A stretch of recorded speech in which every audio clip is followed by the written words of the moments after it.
Eh mon pote, t'es à 100 abonnés là. T'es une star maintenant. Une star? Est-ce que j'ai l'air de Matt Pokora? De qui? Ah, celui qui chante Ritano. Ah non mec, là tu te gourres, tu confonds avec Kinvey. Avec Inve Skywalker? De quoi? Oh mec, je crois qu'il faut qu'on sorte plus souvent.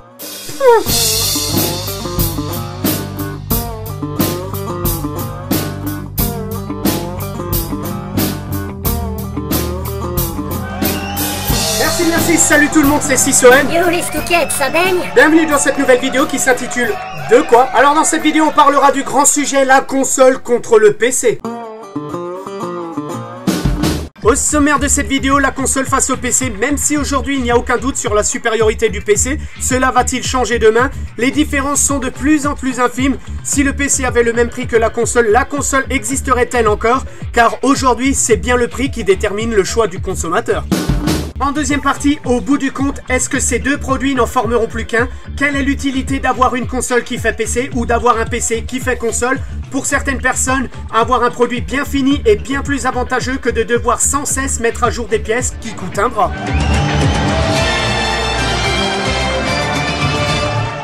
Je vois déjà les défenseurs de la manette dire je préfère la console, déjà c'est moins cher, d'accord?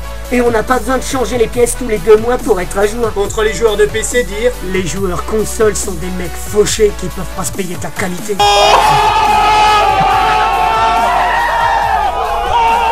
Bah ouais, le PC est plus puissant que la console. Sur ça, y a plus rien à dire. c'est clair. Sur ce, ciao ciao.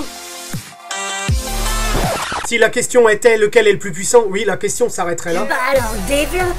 Quand j'étais gamin, j'avais un MO5 et une Nintendo. Graphiquement, le PC était largement inférieur à la console. Joueurs de PC, ne jettent pas la pierre aux défenseurs de la manette qui pensent que la console est plus simple d'utilisation. Bonjour, je voudrais faire tourner GTA 5 sur un PC. Il me faudrait quoi? Pour commencer, il te faut une GTX 880 avec 2 Go de RAM, un processeur i7 de 4770K de 3,50 GHz minimum et de 16 Go de RAM. Idéalement un refroidisseur liquide, SE minimum Win7, un DDR d'1 Tera, et bien sûr pour jouer en ligne une code de 50 Mbps. Waouh, mais ça veut dire au moins quelque chose. Je te confirmerai ça le jour où j'aurai les moyens de me payer ça. Parce qu'un jour, je les aurai. Je m'achèterai le PC le plus puissant du monde. Je le brancherai sur la télé du salon et je jouerai en 4K. T'as pas de télé 4K, grosse truffe. Et pourquoi tu veux direct jouer en 4K? Tout de suite t'abuses. Ah, si je joue sur PC, c'est pas pour me retrouver avec des graphismes de console. Pourquoi claquer 2000 balles? À ce compte-là, autant rester sur console et garder son fric. L'idéal serait de fusionner le PC et la console. Parce qu'au final... Il ne peut en rester qu'un. Parce que le problème actuel reste le même. Parce que moi, si je suis sur PC, mes potes, eux, ils sont où? Voilà. Et pour jouer en réseau? Et sinon, pour l'esthétisme de ces deux produits... Avant, je t'aurais dit clairement que les consoles ont une plus belle gueule que les PC. Mais aujourd'hui, la question se pose plus, ils sont stylés les deux. Donc pour répondre à la question quelles sont les différences entre les consoles et les PC, la réponse est, tu l'auras deviné, les graphismes du PC qui n'ont rien à voir avec celle de la console. Dans la deuxième partie de cette vidéo, nous allons parler de l'avenir de ces deux produits, mais tout ça après une page de pub. Alors quel est l'avenir de ces deux produits? Bon, déjà la différence entre ces deux produits va finir par se réduire. Non, je pense que les PC seront toujours supérieurs. Possible, mais regarde les technologies associées aux consoles, ça nous donne déjà un indice sur leur futur. Ouais, qu'elles sont carrément à la ramasse. Non, qu'elles utilisent les mêmes produits que les PC. Voilà les raisons d'une future fusion, non? Attends, on voit bien que les consoles évoluent vers les PC et que les PC évoluent vers les consoles. Avant, avec les consoles, tu pouvais pas envoyer de mails, parler sur Skype, aller sur Internet ou acheter des jeux. Bonjour, Cisoen. PC, PS, Box. Quelles sont les tâches que tu souhaiterais que j'accomplisse aujourd'hui? Lance GTA 12, prépare-moi un café, réponds à ma mère, dis-lui ok pour dimanche et retourne récurer les chiottes. Bien, l'on est heureux de pouvoir servir. Et arrête de me sortir des répliques de films. T'imagines la même scène mais avec le tout premier PC. Bonjour.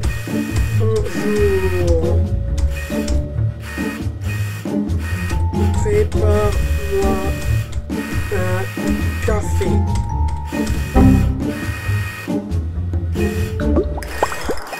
Ah, y a pas du tout la même interaction. Quand j'avais mon MO5, je me demandais déjà à quoi pouvaient ressembler les PC de l'an 2000. Et franchement, ils sont encore mieux de ce que j'imaginais. Ça t'arrive jamais de te demander à quoi vont ressembler les produits de demain? Non, je m'en tape mais comme de l'an 40.